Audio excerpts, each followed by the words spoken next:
La lecture a été définie comme une grande cause nationale au niveau de l'éducation nationale. Nous, sur l'école, on s'est rendu compte que c'était vraiment une priorité pour permettre d'acquérir très rapidement une grande autonomie.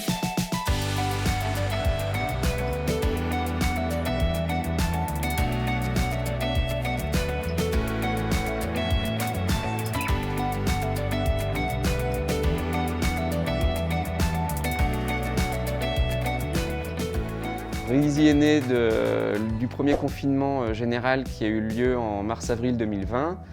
On a récupéré nos élèves de CP avec un niveau de lecture assez faible pour les élèves qui étaient déjà en difficulté et avec la méthode qu'on employait à l'époque, on a décidé avec mes deux collègues de la faire évoluer et de trouver un système beaucoup plus simple et beaucoup plus percutant pour que les élèves retiennent bien les sons complexes de la langue.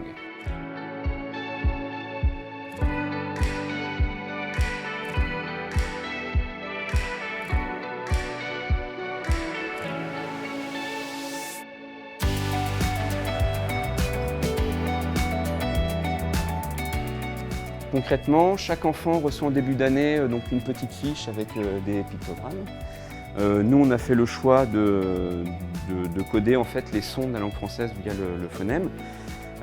Et donc, en fait, très vite, les enfants vont connaître les dessins qui sont associés à chaque son. Et à chaque fois que les enfants auront un texte sous les yeux, ils vont tout de suite s'accrocher à ces petits dessins au tout début pour accélérer la lecture.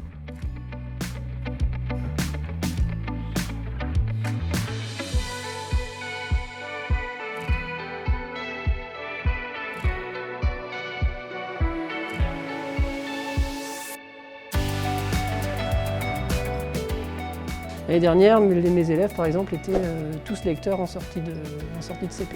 Alors, avec des difficultés pour certains, mais ils connaissaient toute leur graphie, tous leurs sons, et ils arrivaient effectivement à décoder.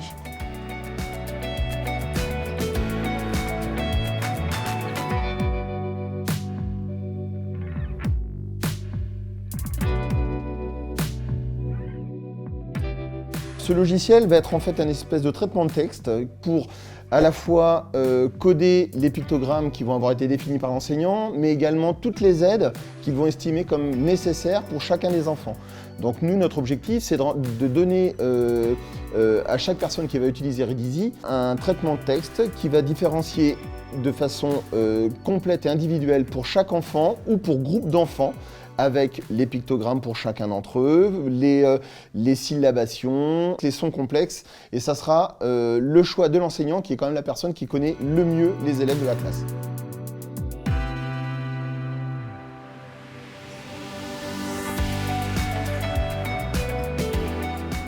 C'est vraiment un outil qui est utile parce qu'il permet de vite individualiser. En fait, on a très peu d'outils en fait, qui nous permettent d'individualiser en lecture. On doit quasiment tout faire à la main, se débrouiller seul, et effectivement, c'est très chronophage.